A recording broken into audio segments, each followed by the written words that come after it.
On a le sentiment que quand vous étiez en France, vous aviez un certain confort, et qu'après, Oui, en partant là-bas, vous êtes parti à l'aventure. oui, j'étais en fait mes parents, ma mère s'était remariée, j'ai des parents très riches, des genre, bateaux, propriétés un peu partout.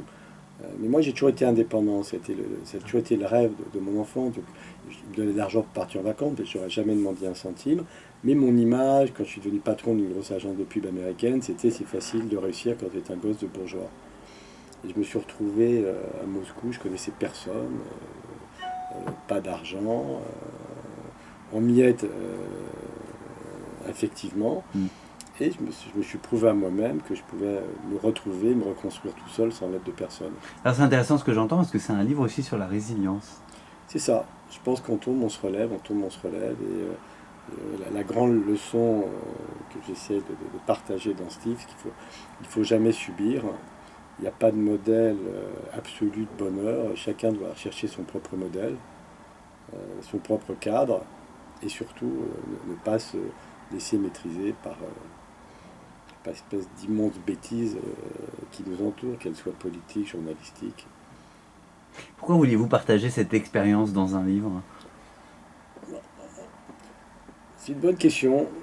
J'avais envie d'écrire, et quoi écrire d'autre que mon expérience, mon parcours. Et je pense que mettre ma petite pierre à l'édifice en disant il faut se battre, il faut militer. Moi, je viens d'une génération où on a baigné dans la politique. J'ai fait partie de cette mouvance d'extrême gauche dans les années 70 quand j'étais en socio à la Sorbonne. Et je pense qu'aujourd'hui, il y a une passivité trop grande. Il y a encore des vrais combats à mener contre Monsanto, contre cette espèce du mépris qu'ont les politiques de la vie des gens qui gouvernent. Je ne ressens pas cette volonté de se battre aujourd'hui. Les gens, à tort ou à raison, je juge personne, partent recréer des modèles entre eux, mais il n'y a plus de mouvement d'utopie collective. Ce que vous proposez, et j'invite vraiment les internautes à devenir lecteurs, c'est un autre visage de la Russie, Ah oui, parce que la Russie, bah, surtout ces qui est derniers... méconnu chez nous. Ah oui, mais c'est devenu... On en rirait presque à Moscou, c'est tellement c'est caricatural. D'ailleurs, on appelle la presse française, nous les Français de Moscou, la Pravda sur scène. La différence, c'est que les Russes, après 70 ans de Pravda, ont une tendance à pas trop croire ce qu'ils lisent dans la presse. Et en France, c'est l'inverse. Moi, quand on parle de la Russie, j'ai l'impression que je vis dans une tyrannie, que Poutine est un horrible dictateur. Mais parallèlement, quand je leur réponds, regardez votre président, regardez les meilleurs amis de la France, c'est le Qatar et les Saoudiens, on peut pas dire que ce sont des modèles de démocratie. Non, une espèce de schizophrénie sur la Russie, enfin schizophrénie. Je pense que la France est embarquée dans cette croisade anti-russe des Américains, qui ont des raisons objectives de maintenir leur vision d'empire dans un monde unipolaire, donc ils se battent contre la Russie, à la limite on le comprend. Mais que les Européens s'accrochent à leur basque et fassent la même chose, je trouve ça un peu inquiétant. Votre bouquin, ça n'arrête pas.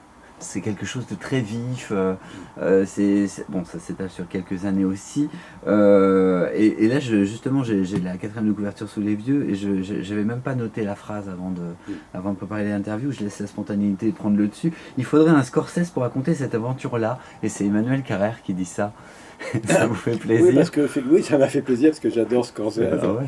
Et, et c'est vrai que Scorsese sont souvent des personnages, quand on regarde ses premiers films, Bertha Boxcar, Mean Street, j'ai oublié le nom du film avec Harvey Keitel, des personnages un peu brisés qui tombent et qui se relèvent, en fait qui ne subissent pas. Je pense que le pire dans la vie c'est de subir.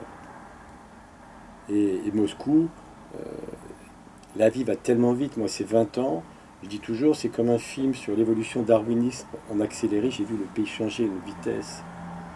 Même physiquement, ils ont changé, la ville a changé, les rapports ont changé avec les gens. En faisant ce livre, une fois que les lecteurs l'auront lu, quel plus beau compliment ils puissent vous faire?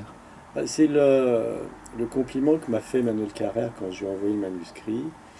Il m'a dit, moi, en tant qu'homme de pratiquement 60 ans, ça m'a redonné une espèce de bouffée d'énergie et de vision de la vie. Et il m'a dit, j'imagine ce que ça doit faire sur un lecteur de 20-25 ans.